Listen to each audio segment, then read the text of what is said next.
class in a couple minutes, so I figured I could talk about this power supply. What makes this power supply so special? A lot of people ask about it when they see it. So this is one of the here. Let's plug it in and give it some power. So the heart of this is this little. I believe it. I don't even remember what they call it anymore. They've been kind of hard to find lately, but it's one of these little Chinese little power supply modules. 30 volts, 5 amps. So I believe it's called the DP30V5A. The DP 30 volts, 5 amps is what that's supposed to mean. Yeah, so this does 30 volts, 5 amps. It's got some presets, current limit. Excellent that it's got a current limit. I love that. And it was about 30 bucks, which is pretty good for a power supply. Of course, it's switching, not linear, but who cares? I don't care. I'm not doing anything super precision here. Anyway, so I got my binding post and my banana jacks. So they're combination banana and binding posts on the front here. And like I said, 30 volts, 5 amps. So right now it's set to 9 volts at 100 milliamps. And then there's the switch here, AC and DC. That's what makes this thing super special. So got the main power switch. We'll shut that off right now. And let's open her up. Actually, before we open her up, I'll explain it first before I open her up. So on the side here, I'm able to plug in this power supply. So this can be plugged in.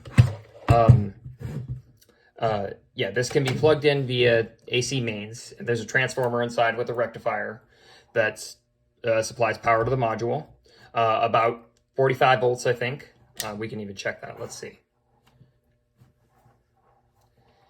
About 45 volts, 46 volts at the moment. But yeah, about 45 volts. Not very regulated, but it's okay. It's good enough. Because these things, I think these could take up to 60 input. And it's a buck converter. So, it just takes the AC voltage down.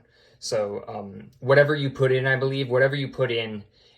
you get to actually use 2 volts less. You can only use 2 volts less than that. So if you put in 12 volts, you can only get 10 volts out of it. That's how that works. I got this custom handle here. I welded this handle, which is pretty, first folding handle I made. And then there's this switch on the side. I'll explain that in a second. We got the fold out thing on the front here, so it'll sit higher up on the desk and you can actually read the numbers and and use the power supply rather than having to get way down and see what you're trying to do there. Anyway, so this can be plugged in right here. And that's the AC, like I said, transformer on the inside and a rectifier. And then this is the other thing. These are designed to take, let me grab them right now, designed to take the Makita 18 volt batteries. So this is 2 in series, which 18 volts nominal on the Makita. Fully charged, you get about 20. Fully charged, you get about 20 volts. So they're in series, so I get about 40 volts in. We can actually check what that is right now. About 40 volts in. A little bit less than that right now because they're not fully charged. But so I'm able to run it off of those or the plugging it in, which was a huge thing for me. I love, and I still love having the ability to run it off of batteries, so I don't have to have a power cord with me, or I can run it off of the AC power, which is great, especially for those projects where you don't want to take out a power cable.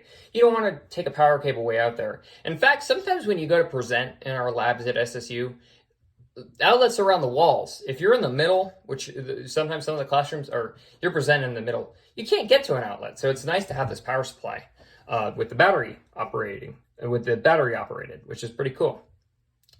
Definitely very useful, and it's super simple how this thing goes together. Let's take it apart. Okay, I have the thing taken apart. Let me explain how it works. So we have the battery holders here.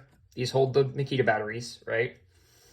That goes into the, then we also have the AC input here. Now I added this switch on the side because this transformer hums. Usually it's not noticeable, but this is noticeable.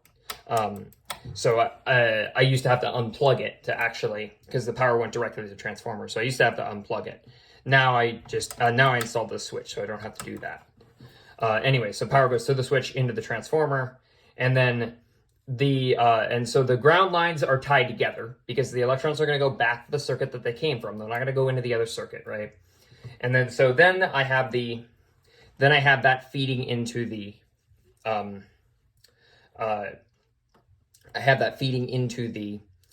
switch here, and the switch, the selector switch between AC and DC.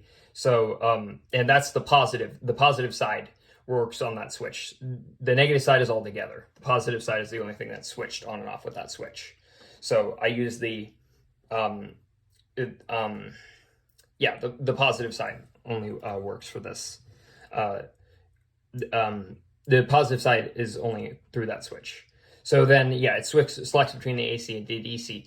Technically, you could put the two together, but they're not the same voltage, and I don't want the output of the rectifier to charge my Makita batteries because they're very finicky on how they like to be charged, and it's also not the right charging voltage anyway, and you can't charge them in series. I don't think you can charge the Makita batteries in series. It won't like it. Anyway, there's a whole computer inside of the Makita batteries. It's very sophisticated compared to other tool brands. They're very finicky, but it's nice that it has the protection, the overcurrent and all the other protections in the battery pack itself instead of in the tool. So that makes it really awesome to be able to use with. It is also the only tool that I know of that actually lets you, that you can actually buy the connector, the battery connector. I made these out of wood because I was cheap. I didn't want to have to pay for them. And the transformer was salvaged. The switch was salvaged. The only thing that I think was new in this entire thing is the display, is the power supply module itself. I think everything else is salvaged. Just stuff that I could find. And the wood I had laying around, so I made it out of this 3/4 inch plywood. With the black spray paint, it looks awesome. I didn't have it painted before, but it looks excellent. I like it. That's as simple as it gets. That's how this thing works. It's pretty cool.